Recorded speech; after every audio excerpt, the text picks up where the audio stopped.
The highs and lows of college basketball were on full display this weekend when Texas landed star point guard Max Abmas, but saw five-star forward Ron Holland decommit. What does all of this mean for Rodney Terry and the Longhorns? We'll find out.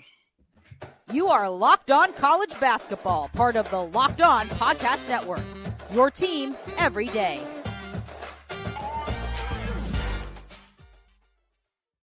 What is up? Welcome into the Locked On College Basketball Podcast, a 5 times per week national college hoop show, part of the Locked On Podcast Network, your team every day. We are your co-hosts. I'm Andy Patton. He is Isaac Shade. And today's episode of Locked On College Basketball is brought to you by FanDuel Sportsbook, the official sportsbook of the Locked On Podcast Network. Make every moment more. Visit FanDuel.com/LockedOn today to get started. And Isaac, we got ourselves a delicious 6-pack of college hoops related news for you all to close out the show. We're also going to talk about Kansas making a big addition in the transfer portal and a second big addition potentially on the way. But first, Isaac, we have got to talk about a wild weekend in Austin, Texas. The Longhorns, they got a huge addition in the guard room, but lost a potentially very, very, very big, impactful player in the front court. We'll talk about both. We'll lead with the good news because we're positive people, right? We want to lead with positivity. And honestly, it's such a huge story. Max Abmas, a 2,500 career points in his career, one of the most prolific scorers, honestly, in college basketball history, at least in recent history, out of Oral Roberts, commits to Texas, a homecoming for him. He is from Rockwall, Texas, picked Texas over Kansas State and Wichita State. Those were the two other options for him. Just a tremendous scorer. And I want to get your just kind of initial insight. We knew that this was a potential borderline likely spot for him to land. I think Kansas State made a really intense push for him. And after seeing what Marquise Noel did for Jerome Tang last year, I can understand why it was pretty appealing for Abmas to consider joining the Wildcats over there. But now the Longhorns, Rodney Terry, after losing Marcus Carr, after losing Sir'Jabari Rice. There's still some questions about Tyrese Hunter, whether he's going to come back, but you got to feel a lot better about that guard room when you add a player like Abmas. You absolutely do. And Andy, I think I'm helping things today. I remember like during the NCAA tournament, we kept talking about like, oh, I just drove past where this guy, like I literally drove past Oral Roberts campus earlier today. And I was actually before that, not too far from Austin. I was driving down like I-35 straight towards Austin. So I feel like I got kind of a hand in this thing. So you know making things happen. You're welcome. I'm just out here making no. In all seriousness, I on just at the very base level, I love this because we've always got these just big time scores, these walking buckets like Max Abmas, like Antoine Davis recently. Who are kind of playing in obscurity a little bit. And I know Oral Roberts really hasn't because of their runs recently in the tournament, but so often we get these like top of the NCAA scores who we just don't get to see very often because they're on teams playing in mid-major or lower tier conferences. And so just getting a year of Max Abmas at what has the past at least couple years been the best conference in college basketball, I think it's just a big win because let's be honest, he is one of the biggest names in our sport, Andy, and getting him at one of the most recognizable schools in our sport in what has been, again, the best conference in our sport recently, who's adding Houston and West Virginia's loaded. Like it's going to be loaded again. And so I'm super interested to see how Max Abmas's game transfers to doing the Big 12 level, the high major D1 level, game after game after game. And listen, when you can score like he can, I don't think he's going to have any issues. Well, and it's funny because like, I don't think we can expect him to keep up his same level of production from a points per game perspective, not because he's not capable, but because his previous levels of points per game production are staggering. Isaac, they are staggering. He averaged 21.9 points per game last year. That is the second worst in his career. That just blows me away. As a senior, as a junior, he averaged 22.8 points per game. As a sophomore, he averaged 24.5 points per game. He has over 2,500 career points in his career. That is like, for example, I know Drew Timme off the top of my head is about 2,200 because he broke Gonzaga's record. So 2,500 just blows that out of the water. He's 420 career made three-pointers. That's 16th in NCAA history. And to see him continue to trek towards the top 10 in that category and, move towards 3,000, past 3,000 career points. To see him do that in a Texas uniform in the Big 12 is going to be really fun. It's not that it wouldn't have been fun to see him do that at Oral Roberts. It obviously would have, but it's always fun to see how these players can translate to that level. And so far, there's so much evidence that players coming from programs like Oral Roberts up to the high levels, they don't struggle very often. They're not necessarily going to match their production, mostly because their usage rate is going to go down. But like, don't tell me that Baylor Shireman wasn't a massive success going from South Dakota State to Creighton last year. Like these, and that's just one example of many. But I think that this is going to be a really, really fun fit. And I'm curious, with a full season of Rodney Terry and what he's going to do and kind of the freedom that he's going to allow his guards. I mean, there's so many touches that need to be accounted for with Rice out the door, with Carr out the door, with Timmy Allen out the door. And Abmas is the kind of player who can just absorb a whole bunch of touches, a whole bunch of usage, and be productive with it. And I think I mean, again, is he going to score 25 a game, 23 a game? I don't know, but I don't think it's crazy to think he could do that at a school like Texas because of how many guards they lost and how Rodney Terry likes to just kind of let his guys go a little bit. Yeah, and I'm really curious to see how much Texas needs him to do. Sure. Like, what will his efficiency be like when he's not able to be as high volume a shooter as he previously was? I mean, obviously, they're going to want to get him shots, as you just said. But I love that you brought out that usage rate conversation, Andy, because all due respect to Oral Roberts, he's just going to have infinitely better talent all around him now. Yeah. And so how does that change his game when he's been doing the same type of thing at Oral Roberts for 4 years? We're just going to have to keep an eye on that. And there might be a learning curve for him, but I think he will be a quick study. And now, I mean, you even think about not just these guards, but having Dylan Dessou back, getting Caden Shedrick at I mean, this lineup, I know we're about to talk about some things they've lost as well, but man, Rodney Terry, I don't know how things are going to go on court in his first full year, but on paper, he's doing a great job. So, Andy, with the addition, with the Abmas coming in, what do you think it means for Texas for next season? Yeah, I mean, that's what's so interesting to me, because you have Shedrick coming in from Virginia. You have Dylan Dessou back. You might get Tyrese Hunter back. And that to me I hope so, man. Yeah, that's a huge part of this equation that we don't know, because, Arterio Morris transferred. We're going to talk about that in the second segment. We're going to talk very shortly about decommit from the program in Ron Holland, but Dylan Mitchell's not there anymore. So the depth right now is still a little bit questionable. I think that they're going to find some more depth in the portal. They're going to have some guys kind of emerge and step up into some of those roles. They still have Brock Cunningham, who can kind of fill a lot of different roles for this team. But right now, I look at a team that if Tyrese Hunter comes back, they have 4 starting spots solidified and that are very good. You have a rim protecting center in Caden Shedrick. You have a high level scorer in Dylan Dessou, who hopefully can stretch the floor a little bit, which will help Shedrick. Down low, you have Tyrese Hunter and Max Abmas, which is just a dynamic group of scoring guards. But you kind of are missing that wing spot, and this is where the decommitment from Ron Holland, I think, really, really hurts this team. For those who are kind of unaware of who Ron Holland is, he's 6'8" forward from Duncanville, Texas. He's from the area. He's number 4 in the 24/7 composite rankings for the class of 2023. He's expected to be a one and done lottery pick. I know it's silly for people to do 2024 mock drafts right now, but guess what, folks? They do them, and every single one of the ones that I've read, because I'm one of those junkies who reads 2024 mock drafts before the 2023 mock draft has actually even happened. But a lot of those mocks have Ron Holland as like a top 10 pick. Like, that's where he is projected as like a one and done superstar going out in the lottery, and he would have filled that role for Texas, I think, really, really beautifully. And it is a bummer that he has made this decision to enter the transfer portal, to decommit and reopen his commitment. Sort of the same type of thing. And he's going to be recruited by 352 Division I programs. Every single team will want this guy on their team. It'll be interesting to see who ends up kind of taking an advantage here and maybe snagging him. But this is a tough loss for a Texas team that I think would have had I don't want to say perfect starting lineup if they had Hunter and Holland, but man, it would have been a tough one to beat. That's for sure. I would also like to point out that a moment ago you said doo-doo. I did. I heard it. I heard it, and I just powered through it. But well, you know what? I didn't, because I'm like a middle school boy, and I had to point it out. No, I mean, I'm really curious to see where Holland lands, because as you said, this is.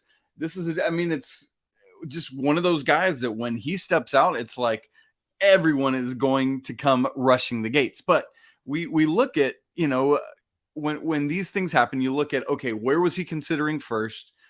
What other factors might there be, close to home? Is there a girlfriend in the picture? Any of this kind of stuff, high school teammates, AAU teammates, stuff like that. So we look back at his 3 finalists. In addition to Texas, it was UCLA and it was Arkansas. Yeah. And Andy, as we know, or maybe folks don't know, he was teammates with Anthony Black, who obviously won't be at Arkansas anymore because he went nuts this year in Arkansas.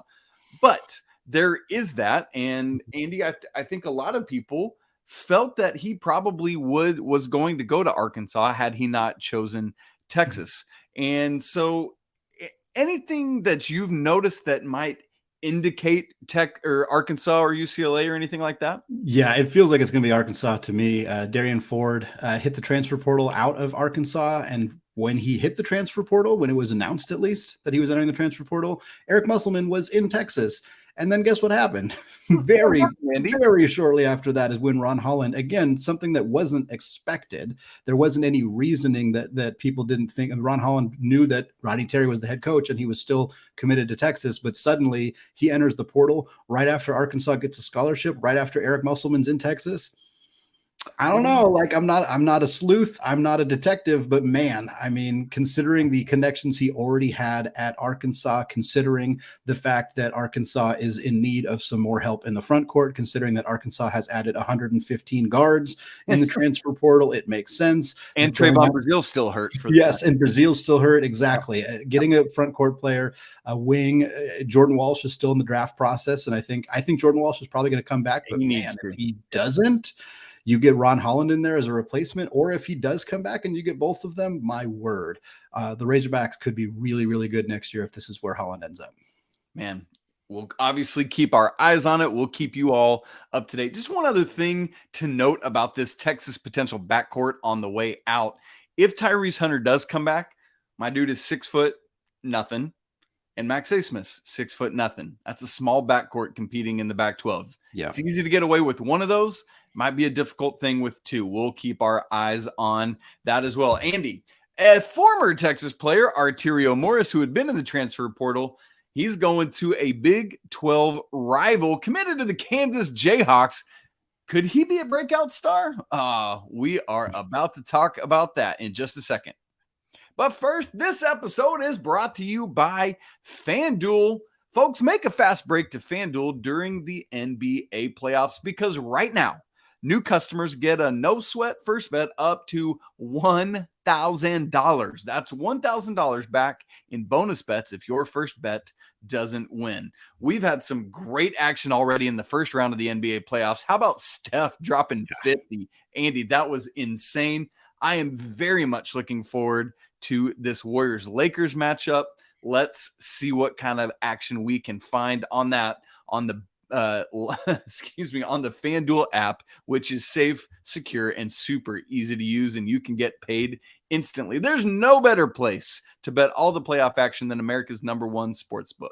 So visit FanDuel.com/lockedon and get a no-sweat first bet up to $1,000. Once again, that's FanDuel.com/lockedon. When you go to FanDuel, official sports betting partner of the NBA. All right, so Andy, we've talked some Texas-y things. Let's go to another basketball powerhouse, the basketball powerhouse, I guess I should say, in the Big 12, and we'll talk some Kansas-y things. We're going to get real Jayhockey here, and Arterio Morris is moving from Texas to Kansas, a former McDonald's All-American, top-ranked point guard in the class of 2022, at least per 247 Sports. 4.6 points a game last year at Texas, 1.4 rebounds, shot 33% from deep, 78.6 from the line. And let's just be honest, a lot of his production and playing time was because he's behind Marcus Carr and Tyrese Hunter and Serge Jabari Rice. And really, Andy, as I looked at it, I thought he was going to maybe stick around because of all those minutes available now in Texas backcourt. in this upcoming season. One thing we should also note about Arterio Morris is there's some ongoing legal trouble surrounding him. He was arrested last summer. He's still got a trial date upcoming. Allegedly, right? We don't know. But there were some issues surrounding some potential abuse of his girlfriend. That is things that we do not play with. We do not condone. We don't mess with. And if this proves to be true, this young man needs to be held accountable for what he's done. I know we all make mistakes, Andy. I have too. I've not done that, but I've made my own share of mistakes, and I have been held accountable to those. And if this is true, he's going to need to be. So that's part of the thing for him and Bill Self as they look at this. What are you looking at with all that, Andy? Yeah, I think, obviously it's a horrific situation, and hopefully one that gets resolved in a way that gives some clarity ahead of time as to what's going to happen, whether there is a suspension, whether there is actual legal consequences or not. We just don't really know at this point. But in terms of the basketball element of it, it's never fun to transition out of that, but I think we have to.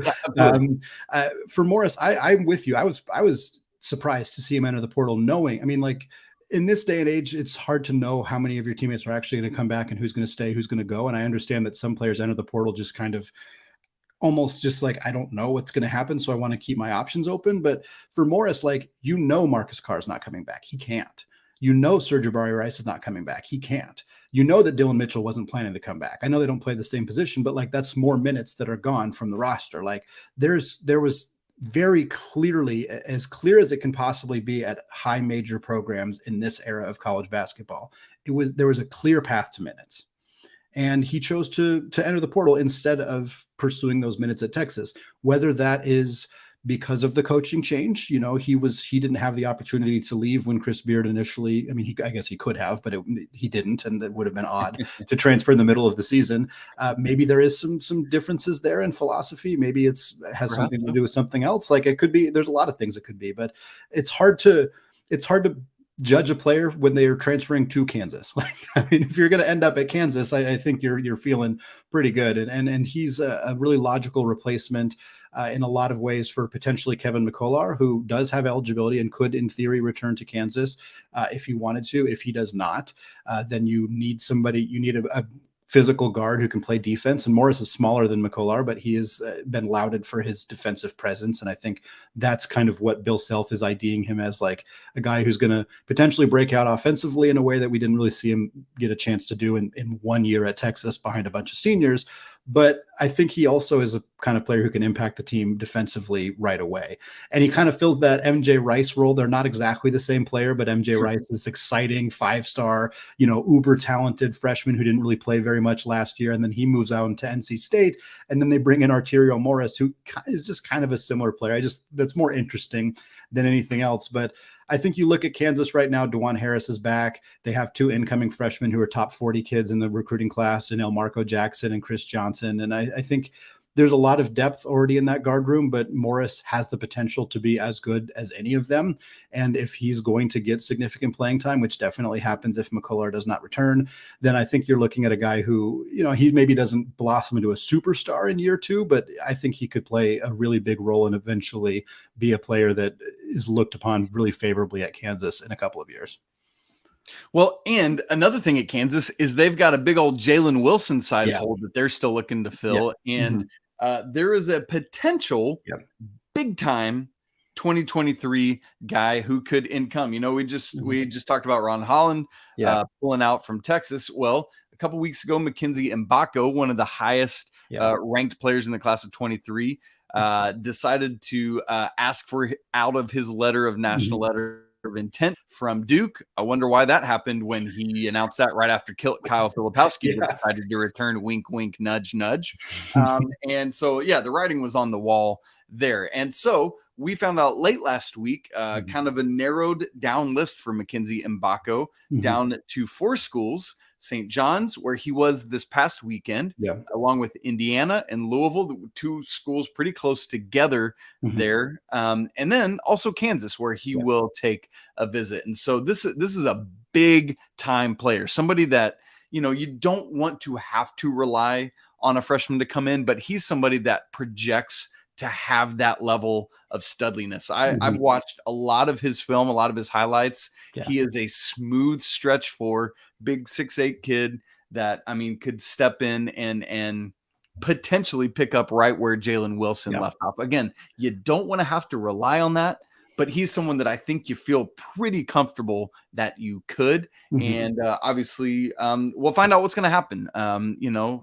With that, he's from the New York, New Jersey area up there. And so could very well land at St. John's with Rick Pitino if that went well this weekend. But remains to be seen. Obviously, Kansas, big time program with a big time hole that he could big time fill. Yeah. St. John's would be such an incredible landing spot for Mgbako, just for Pitino to get that team squarely back on the map. I also love Indiana as a potential landing spot for him. But from a Kansas perspective, I think if Mgbako, they only have one scholarship left and they're still in that running for Hunter Dickinson. So there is some kind of like uncertainty of how willing they are to offer this. If there's any other players that they potentially would move off scholarship. How is that still going on, by the way? Come on, Hunter Dickinson. I know. Hunter Dickinson is just holding a bunch of teams hostage right now. You could argue Oscar Tshiebwe is potentially holding those same teams hostage because if he leaves, it sounds like Dickinson's going to go to Kentucky. But Tshiebwe said like fill it. He did. That's true. He did.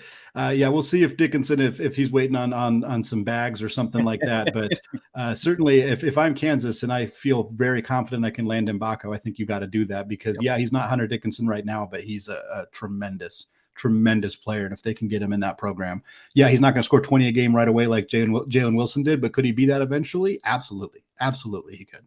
And when you got DeJuan Harris setting you up, you feel pretty good about that too. Exactly. Well, Isaac, we got a big returnee for an ACC powerhouse. We got a huge recruit for Tommy Lloyd at Arizona, and we got 4 big transfer portal updates all to close out the show coming up right after this.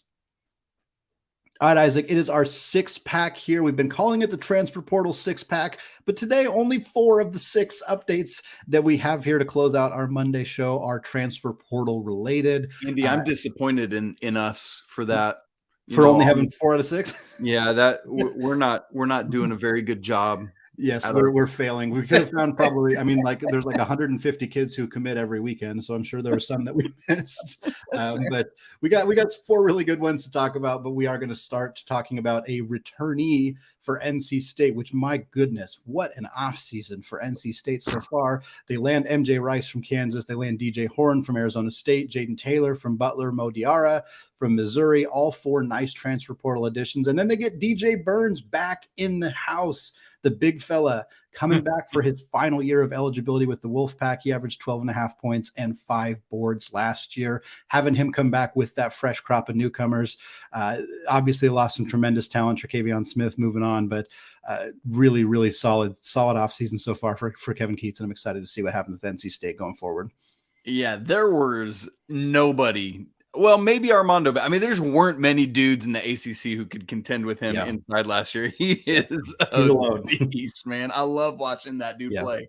It's so fun. Well, as Andy said, our second drink in our 6-pack today is 2024 top recruit Carter Bryant picks the Arizona Wildcats. And I tell you, Tommy Lloyd been doing work these first 2 years. They've struggled in the postseason, but getting a guy like Carter Bryant helps ease some of that, especially when they can land somebody who is a high level small forward, in which right now Carter Bryant is the number 1 small forward in the class at 247 Sports. There's just feels like there's not a ton of high level small forwards going around these days.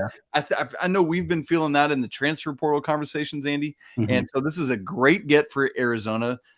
Bryant chooses them over Louisville and over Gonzaga. And this dude, 6'8", he's a wing, and if there's a roof on the gym, I feel bad for it because he would bust it with his head. This dude can just get up. Next up, as first of our 4 transfer portal conversations, Raekwon Battle going to West Virginia. It seems like everybody's jumping on those country roads, my friend, and they're heading out to West Virginia. Raekwon Battle was the Big Sky tournament MVP last year for Montana State, averaged just under 18 points a game, shot 35% from deep. He's kind of an empty scorer. He doesn't do a whole lot else, but for if you're West Virginia, you already add a rim protector in Jesse Edwards. You already add high-level guards in Kirk Risa and Joe Perez. Now you get a dude who's just a certified bucket playing off the wing. I think this is a fantastic addition for West Virginia. We talked about it. We're going to have a longer conversation about this ridiculous offseason that we have seen from Coach Huggy in West Virginia and what it means for them as a team that was kind of just mid in the Big 12 last year. They're preparing themselves to be a much bigger contender next year. It's going to be fun to see. Yeah, the Big 12 is going nowhere, folks. That's the bottom line here. Yeah. All right, number 4 in our 6-pack. Penn State picking up 2 transfers. First off, we'll talk about Puff Johnson, who is transferring in from North Carolina, one of the 6 transfers that they lost. Johnson's coming home, essentially. His family lives just on the outskirts of Pittsburgh in Moon Township, and State College is, just on down the road to the east, not too terribly far. And so this makes a ton of sense for Puff Johnson coming out of North Carolina, where he really did some nice things for Coach Roy Williams, and then Coach Hubert Davis, but has just had a lot of injury issues that have kept him from being able to be on the floor consistency. In his 3 years, just 65 games, played 11.4 minutes per game, 3.1 points, and 1.9 boards. Does a lot of little things well that don't show up in the box score. But if he can stay on the court, this would be massive for the Nittany Lions. And they also, Penn State, land Qudus Wahab from Georgetown via Maryland via Georgetown. So there's his progression. Last year at Georgetown, 9.6 points, 7.1 rebounds. And so, just everybody's trying to get out of Georgetown, and I get it. It's just been a tough ride there for them. And so we'll see how things go for Wahab as he's joined by Johnson at Penn State, along with, don't forget, Ace Baldwin is there, Zach Hicks from Temple, and Nick Kern from VCU. So Nittany Lions could make some more noise again in the Big Ten this upcoming season like they did this year. Another Big East to Big East transfer. We've actually seen a handful of those. Next up, Posh Alexander going from St. John's to Butler. And I think I read somewhere that Big East to Big East transfers basically didn't happen for like 30 years. And now there have been quite a few of them in the last couple of years. Of course, we've seen more transfers in general in the last few years, so it's not a shock to see that. But Posh Alexander is a guy who's a 3-year starter at St. John's. He scored double figures all 3 years at St. John's. A really talented scoring guard for them. He's also a fantastic distributor for his career. With them, he's 11.5 points, 4.7 assists, and 4 boards. Kind of did a little bit of everything. And now he goes to Butler under Coach Mata, and Butler's made 6 additions in the transfer portal, which, based on how they did last year, is probably a good idea. Like, this was a team that they really struggled, and in a year where the Big East basically exceeded expectations for everybody except Villanova, Butler was a team that really kind of stood out of, nobody expected them to be great, but they were worse than people even expected them to be. And so it's nice to see this program kind of taking some steps. And I think Alexander's a guy who is going to make an impact. He's obviously familiar with the Big East. I don't think anybody who can score double figures 3 years in a row in the Big East, if you can get a player like that, you've got to feel pretty confident. And it's another exit for Rick Pitino. And Pitino's bringing in just as many guys as he's seen leaving, and he's bringing in some high-level guys. But knowing Pitino and knowing how he is, let's put it that way, I'm not surprised to see quite a few players who've decided, I'm going to go find somewhere else to play. And I think this is a solid landing spot for Alexander. Andy, the big problem for Butler last year is that Gordon Hayward just had a terrible year for them, honestly. And so hopefully he plays a little better this year, and maybe that shot at half court goes into the national championship game. Okay, wrapping up the 6-pack today. Joseph Yesufu is grad transfer out of Kansas, heading up to Pullman to Washington State. This is a big get for Kyle Smith in the transfer portal, who had lost TJ Bamba. I think that's a great get for Villanova, a big-time loss for Washington State. Deshaun Jackson goes to Charlotte. Yesufu is a 6-foot guard, had played 2 years at Kansas, had started 2 years at Drake. In his time at Kansas, 69 games, 11 minutes per game, 3.1 points, and 0.7 assists. Andy, this news is going to keep on going. We've still got like another 11 days. The transfer portal's open, and that's just for guys to come in. We haven't even, it's not going to finish probably until sometime after the draft with guys committing. So folks, just stay dialed in with us. We'll keep you up to date. We promise. I know it's a little bit overwhelming. Hey, We want to thank you all so much for joining us to kick off this week, especially those of you who are everydayers. We really appreciate you hanging out with us 5 days a week. Going to have more great stuff coming up all week long. Make sure you keep it locked right here. You can subscribe to the show, smash the like button, leave comments, go leave a 5-star review on Apple Podcasts or anywhere else you get show. As always, apologies to the lawyer family. Go Wildcat. How about those Butler Wildcats, Andy? Man, I tell you what, Gordon Hayward's got to do better next year. We'll talk to you tomorrow, but until then, peace.